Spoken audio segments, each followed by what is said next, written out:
Hello, and welcome to the very first episode of GHP News. In this series, we intend to inform you of the latest happenings in the Grand Haven area, and especially in the high school every Friday. If you're interested in being a part of this show, then feel free to join Grand Haven Productions.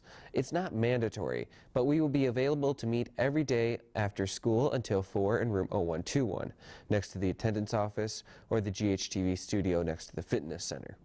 There's been a lot of news happening in the last week, and we're excited to inform you about it. Just a small sample of this news is that there are a lot of scholarships for seniors coming out. Here's just one of them that we think is a fantastic deal. Central Michigan University is offering the Lem Tucker Scholarship for students of Grand Haven High School. It offers a full ride scholarship to CMU with a value estimated around $90,000. CMU is asking that you major in any form of media and that you're supported by a 3.3 GPA and a 940 on the SAT or 18 on the ACT. This scholarship is highly recommended for anyone looking at going into the media field, since CMU offers some of the most comprehensive media courses in the nation. You can apply today using the link in the description. Keep in mind that all applications must be submitted before February 9th of 2018. The next and final blood drive is coming soon. Mr. Diedrichson here to tell you some extra information. Grand Haven High School has been doing blood drives on and off for decades. I've been with it since 2002, so we've been doing it now for 15, 16 years. And we do it now 3 times a year. I think the best time, or the best reason to participate, is just knowing that you're helping out other people. Blood, like I said, can't be made, it can only be donated. So knowing that if you've given blood, you can save the lives of up to 3 other people.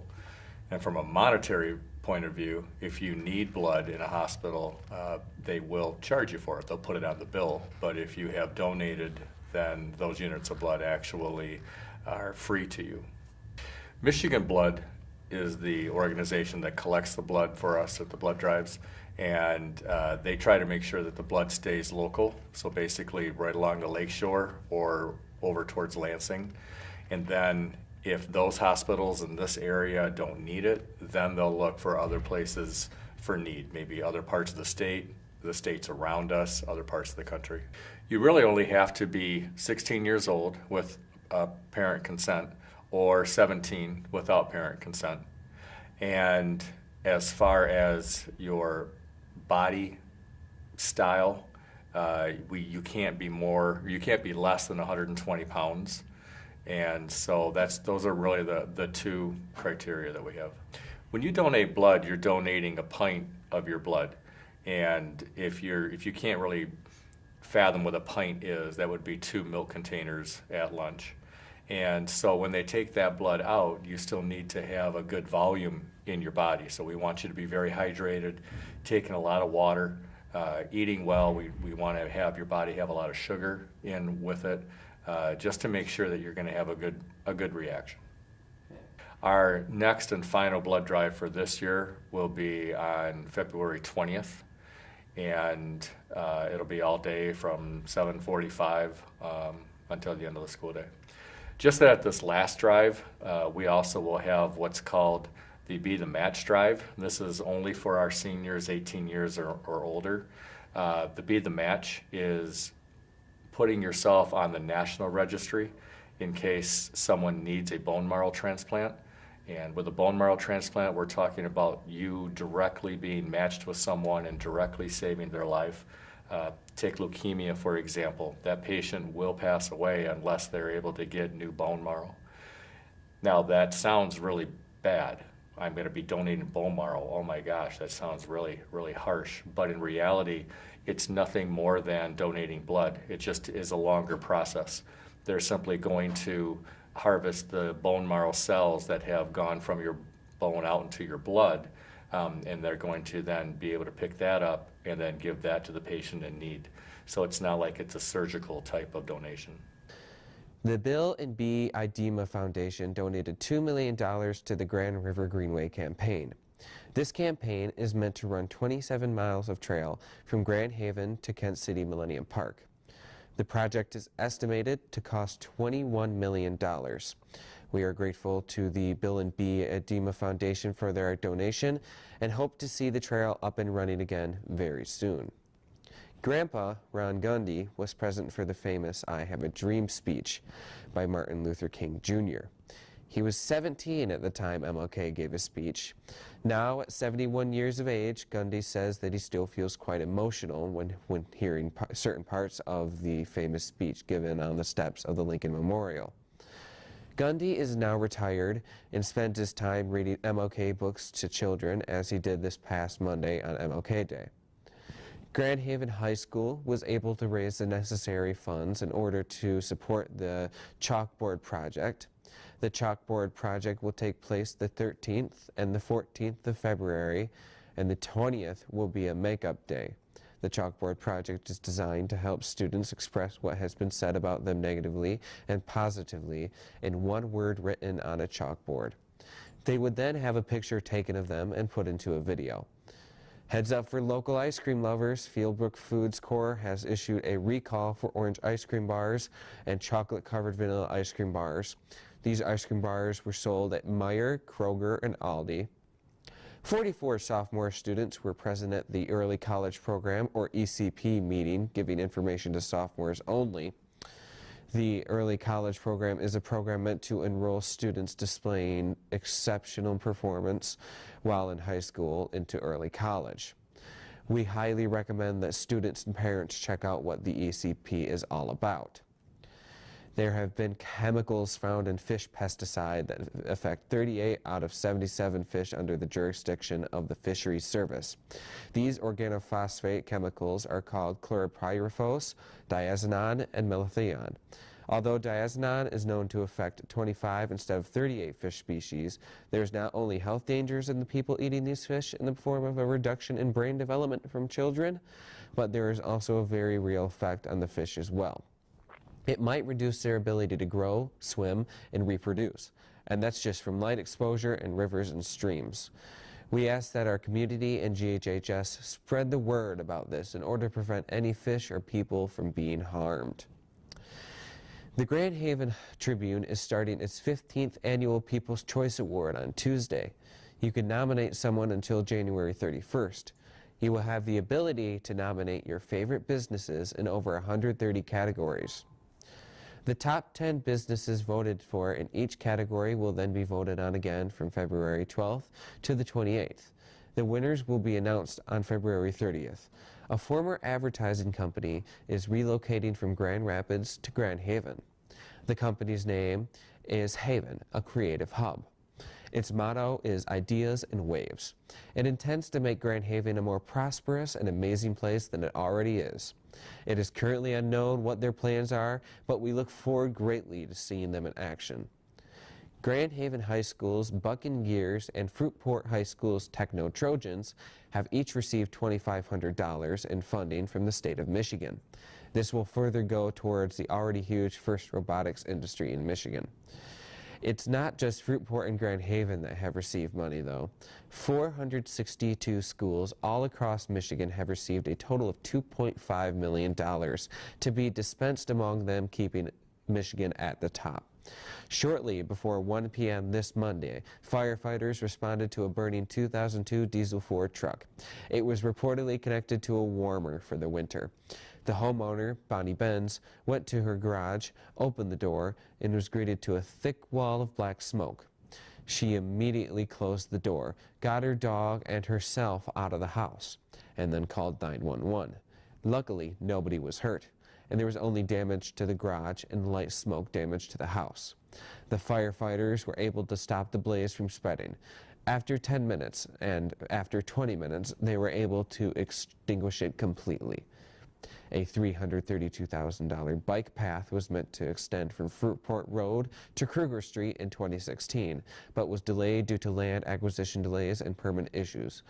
The first stretch of path went through All Shores Wesleyan Church, but unfortunately construction crews ran across an AT&T fiber optic cable and had to cease production since it was 3 feet down compared to the 5 feet that they needed to dig in order to extend a culvert into Lloyd's Bayou marshland. So instead of a culvert, the township had to add $50,000 onto the project's budget in order to make a boardwalk. The main reason this bike path is being put in along M104 is because of the extreme danger brought by people walking along the runoff area in the winter especially. We hope that it will be done soon so that civilians may pass safely. Local Grand Haven High School student and junior Austin Kramer has been battling cancer for the last 3 years using chemo, which gave him the side effect of a bloated face. New Year's Day of 2017 was the last day that he had to take this chemo pill, and he successfully defeated cancer after a long and arduous battle. But biology teacher Katie Walters, whom Austin visits on a daily basis, believed that he should receive a party thrown for him in celebration of him being cured of cancer. The whole entire GHHS building is ecstatic that Austin Kramer beat cancer and are hoping he has a wonderful time continuing his life at Grand Haven High School. We also hope he had tons of fun and laughter at his party. A local man, Eric McKay, was practicing using tannerite, a legal explosive for a baby's gender reveal party Sunday afternoon, and used too much. Therefore, we created an explosion that over 200 Grand Haven residents could feel. Tannerite is a legal explosive, but Ottawa County Sheriff Steve Kempker urges caution when using a large amount. 56 students and Ian Novoselic were given the opportunity to perform at Disney and visit the 4 parks for 5 days earlier this month. On January 5th, they were performing in the parade when the park had 71,000 people inside it. The Disney host estimated that the band performed for 40,000 people during the extent of the parade. The band played such classics as Ain't No Mountain High Enough. During the rest of the field trip, they were able to do a 2.5-hour rehearsal with Alan Gray at the Walt Disney World Performing Arts, and in the end, they were able to perform the song Stampede to a backdrop of the movie Lion King. Grand Haven is warning community members that dangerous flus such as norovirus and influenza A are spreading throughout the community. GH recommends that you head out to get your flu shot immediately. The GHHS Model UN Club was able to travel to the University of Michigan in order to compete with 37 other Model UN clubs and around 750 other children. Lily Mears, Chloe Weigel, and Bennett Lowe were able to take first place in all of their respective committees. If you're interested in joining Model UN, then join them every Thursday after school to 4 p.m. in the LGI. We also want to congratulate some special students. Congratulations to Carson Mulvihill, who is headed to Argentina as an outbound Rotary Exchange student. Congratulations to Mackenzie Fairfield and teacher Jared Cram for being honored as January Rotary Student of the Month. Congratulations to McKenna Keefe and teacher Stephanie Portinga for being honored as January Rotary Student of the Month. The next segment we're covering is what happened in the GHHS sports of the last week. The Grand Haven High School wrestling team traveled to the Sparta Invitational with 19 programs and a filled lineup.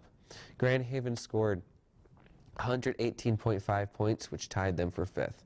Adding a strong performance for Grand Haven was wrestler Riley Roan, who took first place in his 103-pound weight class. Also adding to the strong performances were Cody Miller, finishing 2-1, Trevor Rademacher finishing 4-1, Bronson Jewell finishing 4-1, Colin Monsma finishing 2-1, and Hunter Spangler finishing 2-2. At home game last Friday at 7:30, with the Bucks facing against defended OK Conference champions West Ottawa Panthers. The West Ottawa Panthers came out with a 16-6 lead in the first quarter. They were successfully able to hold off the Buck Splits in the last quarters with a 76-64 win. Tuesday night, the GH Bucks girls basketball team faced off against Hudsonville and initially didn't have that great of a start, falling behind 17-8. But it was until later in the game where they were able to take the lead with a 43-27, finishing off a win of 51-44, taking the victory even though they were at the Hudsonville High School. Also this Tuesday, the boys basketball team faced off against Hudsonville and were able to defeat them with a 61-56 lead, giving them the OK Red Conference win. Bryce Taylor hit the game's final shot, giving them a 12-point jump. The GH Bucks girls basketball team faced off against the Panthers at home Friday night and were able to be victorious with a 37-30 lead, despite a 4-point deficit late in the game. This Saturday, the Buccaneers hockey team faced off against the Grand Rapids West Catholic team and came to a hard-fought draw, ending up with a point score of 2-2. Clayton Cooper gave the final shot, leading to a draw. Both the girls and boys hosted Hudsonville at Starlight Lanes this Wednesday. The boys' team were ahead during the first game with a 194-173 and rose higher in the second game, taking a 233-217 win. Unfortunately, Hudsonville was able to get the upper hand on the Bucks and won the next two games. The girls also lost to Hudsonville with a final score of 1,839-1,575. The recent results from Grand Haven ski team prep rounds turned out very good, with some impressive times of 59.91 seconds from Duncan Elmer, who finished in 9th place, and a minute 18 seconds from Jack Hardebeck. Also contributing were William Webster with a 103.56 and Ethan Brown with a 104.76. The boys' swim team had unfortunately fell to the Rockford this Thursday, breaking the Bucks' winning streak. They fell with the score of 167-148, with Grant Ruster leading the way and Matt Fahey a close second. Just keep swimming, fellas. Better luck next time. Now, what we're covering next is the events and games that are scheduled to happen next week. Keep in mind, everyone, that the exam cram is happening from 6 to 9 p.m. Monday, the 22nd, in the GHHS cafeteria. Make sure to bring money for pizza, drinks, and snacks. Study hard. The Pronto Pup stand will be open from 11 a.m. to 8 p.m. January 19th to the 21st. We hope to see everyone there. Grand Haven's Winterfest is coming the 25th to the 28th. The cardboard sled race is one of the most anticipated events, so we hope to see some incredibly creative cardboard sleds streaking down Mulligan's Hollow. On Friday, the 19th of January, the girls' varsity basketball team will be playing Rockford at Rockford from 6 p.m. to 7:30 p.m. And the boys' varsity team will also be playing Rockford at Rockford High School from 7:30 p.m. to 9 p.m. On Saturday, January 20th, there will be a girls' junior varsity competitive cheer at noon, along with the boys' hockey versus Lowell High School event at 5:30 at the Lakeshore Sports Center. On Tuesday, January 23rd, we have both the boys and girls freshman basketball team facing off against Granville High School, starting at 4 p.m. at GHHS. At 5:30 p.m., we have the boys junior varsity basketball team playing against Granville at Granville High School. At 6 p.m., we have the girls varsity basketball team versus Granville at GHHS. At 6:30 p.m., we have the girls junior varsity basketball team versus Granville at GHHS. At 7 p.m., we have a boys varsity basketball team versus Granville at Granville High School. On Wednesday, January 24th at 5 p.m., we have boys junior varsity wrestling versus Rockford. The Grand Haven ski team will have a race from 4:30 to 8:30 next Tuesday at Cannonsburg and a race next Friday at Caberfay. The weather forecast is going to be covered by Saleha Mwangu. I hope that she will do a fantastic job. Take it away, Saleha. Okay, so this week's weather on Saturday, it's going to be partly cloudy. It's not going to be too windy, only like 14 miles an hour, and it's going to be a high of 37, so stay warm. On Sunday, it's rain showers. It's going to be up to 38 degrees, maybe like 36. It's low. It's not going to be too windy, but it's still going to be kind of rainy, so be careful on the roads. And on Monday, it's still going to be rainy. It's going to be a bit windy. That's 17 miles an hour, and it'll be a high of 40.